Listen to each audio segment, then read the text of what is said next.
Allez, vous êtes avec nous jusqu'à midi. On va retrouver notre expert dans un instant. Mais Gilles, on a la réponse à notre question. On a demandé à nos auditeurs ce qu'ils pensaient. Est-ce que la télévision, notre télévision montre-t-elle assez bien nos régions ? Bien, c'est non à 64%, oui à 36%. Donc, ils aimeraient qu'on voit plus nos régions, que la télévision soit plus le reflet des régions. Et puis, juste avant de finir cette partie média, une information de ce matin du Parisien. Nagui arrête qui veut prendre ma place après 16 ans parce que France Télévisions n'a pas répondu à ses demandes. Et ben moi, je vous parie que ça va être le buzz de la journée média. On pourra en reparler peut-être demain. Je veux bien. Voilà. Et un autre habitué de la télévision, Martin Blachier, on le voit partout. Hein. Ah bah il m'entend. Voilà. Quelle transition. Quelle transition. Ça s'appelle le métier, Monsieur Blachier. Bonjour, merci d'être avec nous, Martin Blachier. Alors évidemment, j'allais dire, on vous présente plus, mais si quand même épidémiologiste et vous êtes spécialiste de santé publique, mais on avait envie de vous avoir ce matin pour avoir votre œil de l'expert concernant l'interruption des vols en provenance du Brésil, puisque hier le Premier ministre a pris cette décision un peu surprenante et les derniers avions en provenance de Rio notamment sont arrivés ce matin à Roissy. Alors bonne mesure ou mesure inutile, ces variants, comment sont-ils aujourd'hui? Alors première question, Martin Blachier, est-ce que c'est une bonne mesure que d'interrompre tous les vols qui arrivent en France depuis le Brésil? Et je prolonge ma question avec la suivante, est-ce qu'il faut par exemple interrompre les vols avec le Portugal, où le variant brésilien semble-t-il est assez important en termes de présence, de pourcentage de présence? C'est des questions qui cachent une interprétation scientifique en fait de la situation. En gros, il y a deux écoles sur les variants, pour être très clair. Il y a des gens qui pensent que les variants déclenchent les vagues épidémiques. Oui, puis il y a des gens comme moi qui pensent qu'ils les précèdent et que c'est leur arrivée qui fait que l'épidémie s'emballe. Moi, j'ai pas du tout cette lecture de la situation. Je pense que certains pays se relâchent complètement pour des raisons diverses et variées en fonction des différents pays. Il y a eu la Grande-Bretagne, il y a eu le Brésil et il y a l'Inde en ce moment. Et à ce moment-là, on a du coup une épidémie qui s'affole complètement. On connaît ces fameuses cinétiques exponentielles dont on a entendu parler depuis quelques mois. Oui.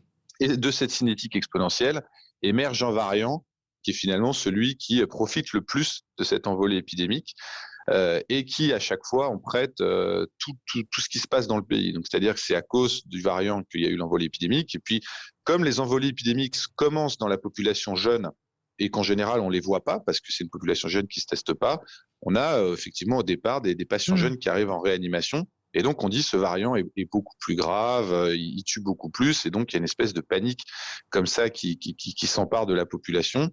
Et du coup, maintenant, on est sur une théorie globale qui est que des variants terribles apparaissent et qu'il faut les empêcher d'aller d'un pays à l'autre. Sinon, la situation qui s'est passée dans le pays d'où vient le variant va se répercuter chez nous. Et donc... En général, ce qu'on se rend compte, c'est que ces variants, comme on s'est rendu compte sur le variant... Est-ce qu'ils sont sous contrôle, par exemple? Prenons le variant britannique, qui représente 82% la semaine passée sur les échantillons criblés selon les derniers relevés. Enfin, je mets tout ça sous votre contrôle, mais est-ce que nous, on arrive à contrôler le variant britannique et est-ce qu'aujourd'hui, on peut parler de contrôle de la situation? Non, mais on ne contrôle jamais un variant. C'est-à-dire qu'il y a une compétition entre les variants. Et la cinétique épidémique, c'est-à-dire les nouvelles contaminations, profitent au variant le plus fort. Donc vous n'arrivez jamais à contrôler un variant, c'est impossible. Déjà, vous diagnostiquez que 20% des cas. Donc 80% des cas, ils se passent totalement inaperçus. Et en plus, parfois, vous savez même pas de quel variant il s'agit. Donc c'est une illusion totale de penser que vous allez contrôler un variant. Les variants évoluent au fur et à mesure que l'épidémie se transmet de personne en personne. Plus la société est ouverte, plus finalement le virus se transmet, avec le variant qui prend de plus en plus de parts, moins la société est ouverte, moins le virus se transmet et moins le variant peut prendre des parts de marché. C'est ça qui se passe, mais vous ne contrôlez jamais aucun variant, c'est pas vous qui décidez quel variant va gagner sur les autres variants. Martin Blachier, que sait-on de ce variant brésilien? Alors je vous pose cette question parce que quand on parlait il y a 2 mois du variant britannique, des études nous disaient qu'il était extrêmement contagieux, extrêmement dangereux, extrêmement beaucoup plus mortel et touchait des sujets beaucoup plus jeunes. On s'aperçoit avec 2 études qui ont été publiées en début de semaine que c'est effectivement contagieux, mais pas si grave que ça finalement pour les malades. Donc que sait-on à ce jour de ce variant brésilien? Peut-il évoluer en bien ou en mal? Enfin, qu'en sait-on finalement? Alors, faites bien de mentionner ce qui s'est passé pour le variant britannique. On se rend compte qu'il n'est pas du tout plus dangereux. Donc, c'est exactement le même virus et la même maladie que les variants précédents et qu'il est moins contagieux que ce qu'on avait dit au départ. Donc, Oui. au lieu de 70%, c'est plutôt 30%. Ce variant brésilien, on n'en sait pas grand-chose. En fait, c'est quasiment impossible, sans des études extrêmement fouillées, de savoir s'il est plus dangereux ou s'il est beaucoup plus contagieux. Ce qu'on sait aujourd'hui au Brésil, c'est qu'effectivement, dans les services de réanimation, on a plus de patients jeunes qu'avant. Mais est-ce que c'est lié au fait que le variant soit plus dangereux? Je ne pense pas. Et qu'est-ce qui fait qu'il y a des patients jeunes aujourd'hui en réanimation? C'est qu'on a une explosion épidémique au Brésil, dans un pays qui vit comme si le virus n'existait pas. Oui, tout Et est donc, on a ouvert. une population, exactement, on a une population jeune qui sort, qui se contamine largement, sans qu'on le sache, parce que les jeunes brésiliens ne se testent pas en plus.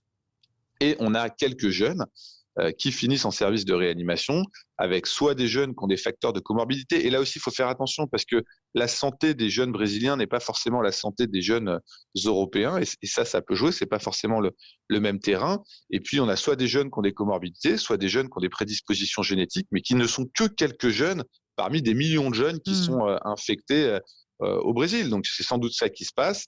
Et petit à petit, ça va remonter les classes d'âge. Et vu qu'ils ont déjà des services de saturation complètement, des services de réanimation complètement saturés, je pense que la moyenne d'âge va rester assez jeune dans les services de réanimation au Brésil.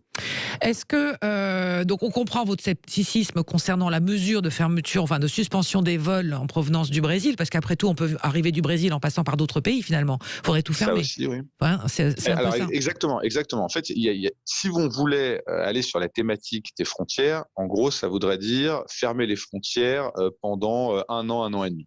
La C'est Guyane, ça que ça veut dire. et la Guyane, là, il faut peut-être prendre des mesures plus particulières. On pense effectivement à ce territoire.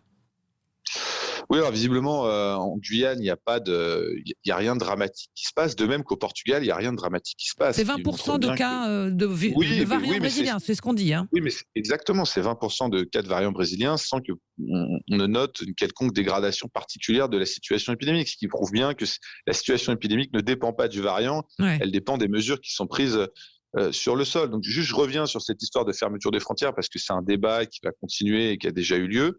C'est soit vous considérez que vous fermez vos frontières parce que vous voulez qu'il n'y ait aucun variant qui arrive et vous êtes persuadé que c'est les variants qui créent le problème, mais dans ce cas-là, vous allez les fermer à tous les pays, parce qu'effectivement, le variant, il peut arriver directement du Brésil, mais il peut arriver aussi du sud de l'Europe, voire même d'autres pays d'Europe ou d'autres pays du monde.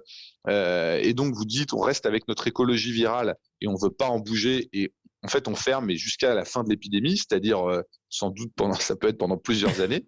Oui, puis on va manquer de beaucoup de choses si on ferme tout dans ces cas. Et on cas. va manquer beaucoup de choses, donc c'est totalement irréaliste. On va se faire beaucoup plus de mal qu'on se fait de bien. Mais là, la mesure qui a été prise, c'est une mesure politique. C'est-à-dire que les gens ont très peur, les gens hurlent, ils disent « Ah là là, c'est scandaleux ». Et ça veut dire que si le virus il passe de 0,5 à 2%, par exemple, dans 15 jours, c'est intenable politiquement. Donc c'est une mesure qui est politique que je comprends. Moi, j'aurais pris la même. Mais très honnêtement, c'est assez grotesque au regard de ce qu'on sait sur l'épidémie. Martin Blachier se pose la question évidemment de l'efficacité de notre campagne vaccinale. Est-ce que, alors en plus il y a le dossier maintenant de Johnson & Johnson avec l'arrêt donc de l'arrivée, enfin de l'utilisation de ce nouveau vaccin. Mais sur les variants, est-ce qu'il faut se poser des questions? Est-ce que on est capable d'y répondre? Est-ce qu'il faut continuer ce qu'on avait déjà enclenché et puis ne pas s'arrêter du tout en regardant derrière? Il n'y a aucune raison en fait de douter de la stratégie vaccinale. Aujourd'hui, les vaccins qui sont utilisés en France sont tous des vaccins qui fonctionnent sur les variants qui sont présents en France. Je rappelle, vous l'aviez dit, 82% du variant britannique. Et le variant britannique, Astra fonctionne très bien, et les deux vaccins ARN, Pfizer et Moderna, fonctionnent très bien. Et Janssen fonctionne très bien aussi. Donc aujourd'hui, on a une campagne vaccinale qui avec des vaccins qui fonctionnent très bien sur les variants qui sont présents sur le sol français. Donc, ce qu'il faut, c'est vacciner la population des plus de 55 ans et la vacciner intégralement. Moi, je serais même pour être très incitatif sur la vaccination de ces gens-là. Ouvrir à tout le monde ? Ouvrir à tout le monde et surtout aller chercher la dernière personne de plus de 55 ans quand on aura suffisamment de doses. Je ne crois pas à l'immunité collective parce que je pense qu'on n'arrivera pas à vacciner 90% de la population très tardivement. Mais en revanche, je pense que quand on aura vacciné tous les gens qui sont à risque de faire une forme grave, globalement, sans immunité collective, finalement, on sera sorti de la crise. Justement, dernière question, il nous reste une petite minute, Martin Blachier. Emmanuel Macron donc, commence à travailler demain sur une éventuelle sortie de crise telle qu'il l'avait annoncé avec cette période de confinement numéro 3. Il a raison ? Bien sûr, il a raison. Il faut sortir de ce blocage. On ne peut pas rester dans la situation dans laquelle on est. Aujourd'hui, on n'est plus obligé d'enfermer les gens pour contrôler la circulation du virus. Ce n'est pas au virus de faire sa loi, c'est à nous de le dompter. Et on peut le dompter avec la vaccination et on peut le dompter en testant les gens. Aujourd'hui, on a un outil qui s'appelle le test, l'autotest, qui nous permet vraiment de reprendre une vie normale si on se plie à la discipline de se tester régulièrement. Donc c'est possible, je ne vois pas pourquoi on ne le ferait pas. C'est trop grave de laisser la société fermée pour ne pas saisir cette opportunité. Donc, il y a des plans à proposer, il y a des protocoles à faire et il faut ouvrir avec cette méthode sans fixer d'objectif de contamination ni de nombre de patients en réanimation. Aujourd'hui, on pourrait réouvrir le pays si on utilisait bien les autotests tout en ayant un impact positif sur la cinétique virale. Parce que le fait de réouvrir occasionnera des tests, les gens vont se tester pour pouvoir participer à la vie de la société. Du coup, on va briser des chaînes de contamination. Donc l'idée maintenant que enfermer les gens est bon pour l'épidémie, je pense que c'est même pas une idée qui tient encore avec l'arrivée des autotests. Merci beaucoup Martin Blachier d'avoir été avec nous dans l'œil de l'expert ce matin sur Sud Radio et on se retrouve dans un instant. Merci Martin Blachier.